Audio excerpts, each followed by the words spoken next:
Students, आज का topic है योधे कौन थे। मौर्य साम्राज्य के पतन के बाद जो गणतंत्र व्यवस्था स्थापित हुई उसमें योधेयों का महत्वपूर्ण स्थान है। मौर्यों के पतन के बाद हरियाणा में योधेयों ने एक विशाल गणराज्य की स्थापना की। मौर्य साम्राज्य का पतन 184 ईसा पूर्व हुआ। मौर्य वंश के अंतिम शासक बृहद्रथ की पुष्यमित्र शुंग ने हत्या कर दी थी।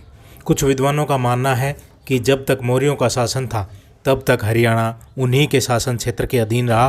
कुछ इतिहासकारों का मत है कि चंद्रगुप्त मौर्य का संबंध हरियाणा के मौर्य जन से रहा होगा। यहाँ मत्त मयूरकों के बसने का वर्णन महाभारत में भी मिलता है। उनके अनुसार चंद्रगुप्त का संबंध हरियाणा के मौर्य गोत्र के लोगों से था। टोपरा से अशोक के 7 अभिलेख मिले हैं। थानेसर में भी अशोक ने स्तंभ का निर्माण कराया था। इनसे अंदाज़ा लगाया जाता है कि उनका कोई न कोई संबंध हरियाणा से रहा हो। इतिहासकारों का मानना है कि मौर्यों के पतन के बाद ही हरियाणा में योधेय शासकों ने एक विशाल गणराज्य की स्थापना की। साहित्यिक एवं पुरातात्विक स्रोतों से हमें योधेय शासकों के बारे में जानकारी मिलती है। इनसे हमें योधेयों की उत्पत्ति, प्रशासन और संघर्ष के बारे में जानकारी मिलती है। योधेय कौन थे, इस संबंध में अनेक विद्वानों ने अनेक मत दिए हैं। योधेय शब्द का उल्लेख 5वीं सदी ईसा पूर्व से मिलना प्रारंभ होता है। यह भी माना जाता है कि पांडव नरेश युधिष्ठिर के पुत्र योधेय से योधेय गण की स्थापना हुई। विष्णु पुराण में यह उल्लेख मिलता है कि युधिष्ठिर का विवाह योधेयों की एक कन्या से हुआ था। महाभारत में युधिष्ठिर और अर्जुन का योधेयों के साथ संघर्ष का वर्णन मिलता है। उपरोक्त मतों से स्पष्ट होता है कि योधेय गण के नागरिक की कन्या से युधिष्ठिर का विवाह हुआ और उसकी रानी का पुत्र योधेय कहलाया। एक मत के अनुसार योधेय शब्द की उत्पत्ति युधिष्ठिर से ही मानी जाती है।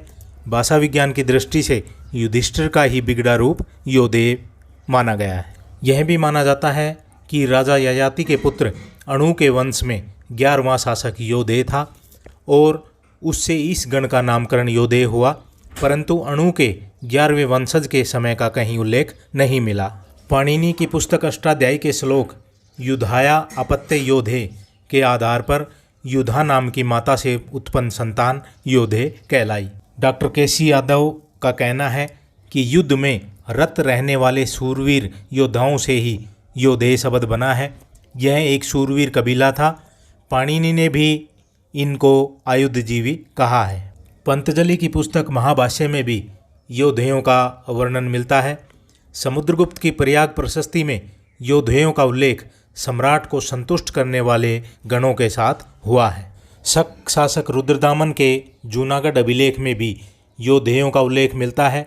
इसमें योधेयों को क्षत्रियों में वीर शिरोमणि बताया है। पुराणों में योधेयों को उसीनरों का उत्तराधिकारी बताया है। पोर्जिटर के अनुसार उसीनर ने पंजाब में कई जातियों को बसाया था। सक्टायन व्याकरण और जैमिनी ब्राह्मण में भी योधेयों का उल्लेख मिलता है। जैमिनी ब्राह्मण में योधेय राजा शैव्य पुण्यकेश द्वारा यज्ञ करने का विवरण मिलता है। योधेय गण का उल्लेख महाभारत के द्रोण पर्व में भी मिलता है।